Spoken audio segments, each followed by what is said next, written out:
Today, there are 232 million people who live outside their home countries. Well, that seems like a relatively large number, but why does this number matter? I will tell you why as I tell you a little bit about myself, as I am one of these 232 million people. A special kind because I moved away from my home country at a very young age. My name is Kedia. I am an Indian and an Hindu.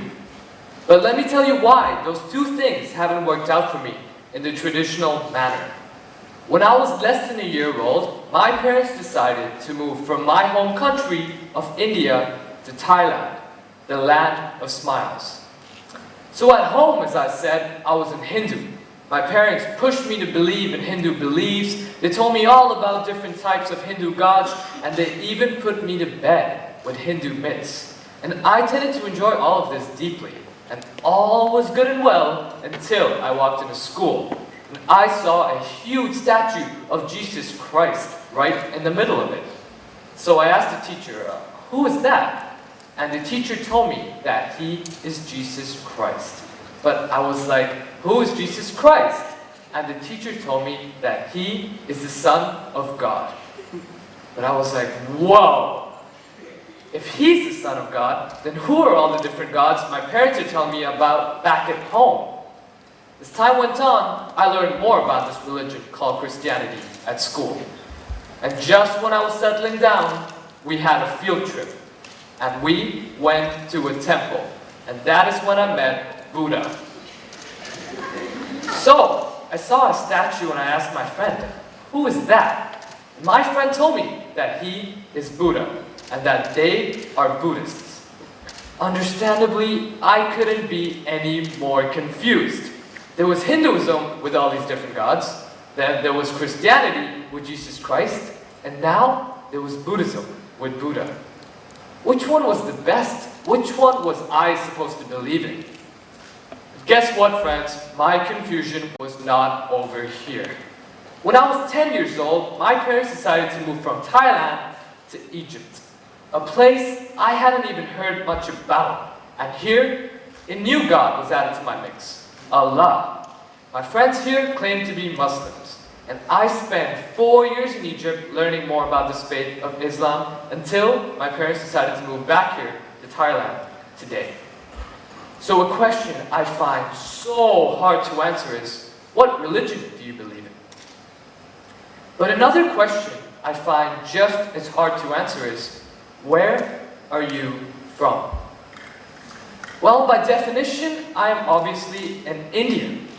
I look Indian, I was born in India, my parents are Indian, I have an Indian passport, I speak Hindi, I even love India and support the Indian cricket team, but I haven't even spent 5% of my life in India. So you can't accurately just say that I'm from India. There's more to that answer. So am I from Thailand? Well, I've spent the majority of my life in Thailand, and I currently live here as well.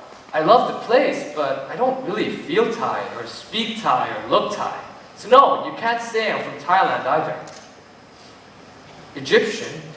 I spent 4 of my teenage years there. I made some of the best friends I've ever made, but I didn't really participate in the Egyptian revolution or have any patriotic feelings towards it. So no, you can't say I'm Egyptian either. From America? I'm highly influenced by the American culture. I go to an American-based school, I watch American TV shows, I follow the NBA. I even plan on going there for university. But I've barely visited the place. So no, you can't say I'm American either. So, at age 16, it seems that I'm in a dilemma.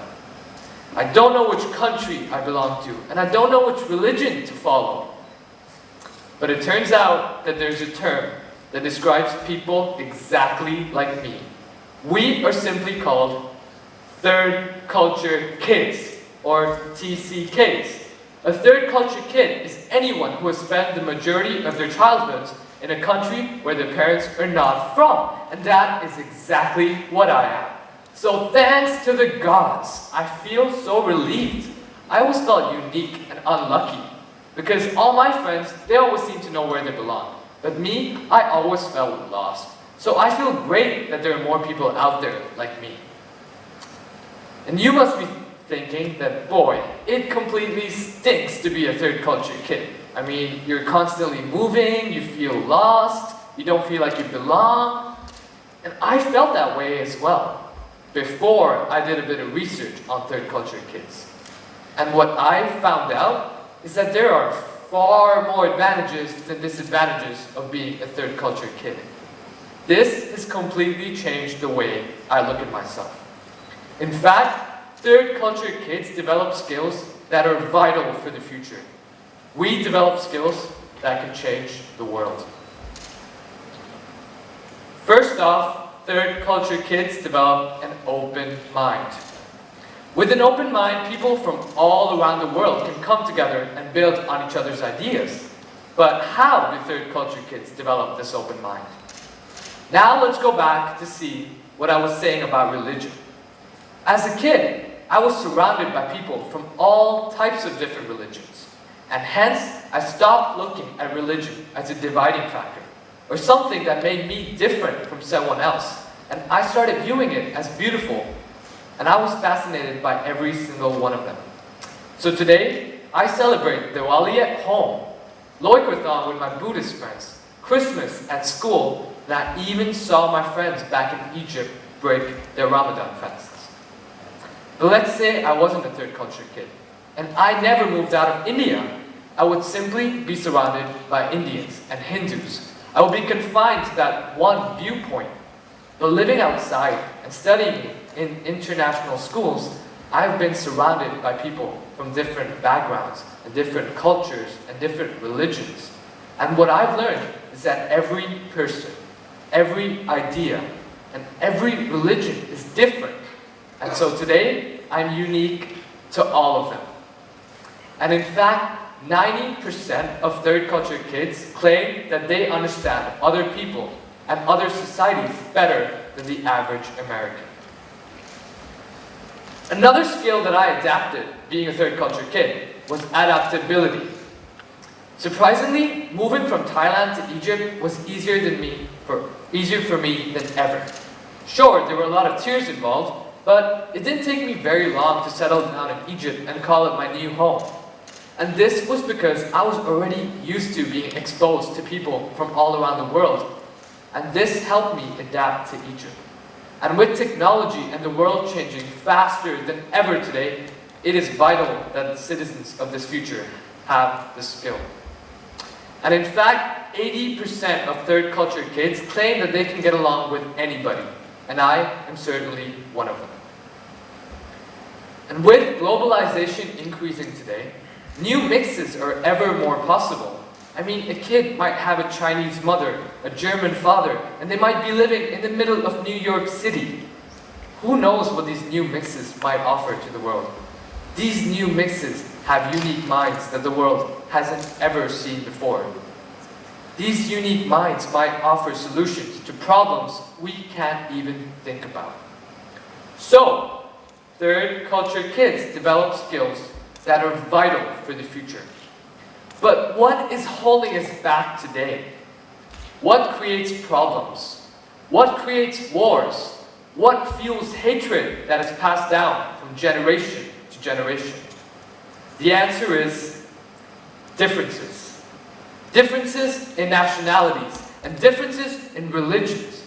However, what third culture kids have the ability to do is come together and work as citizens of the world. Global citizens who can face the upcoming problems the world has to offer to them with their already strong skill set to do so. Thank you.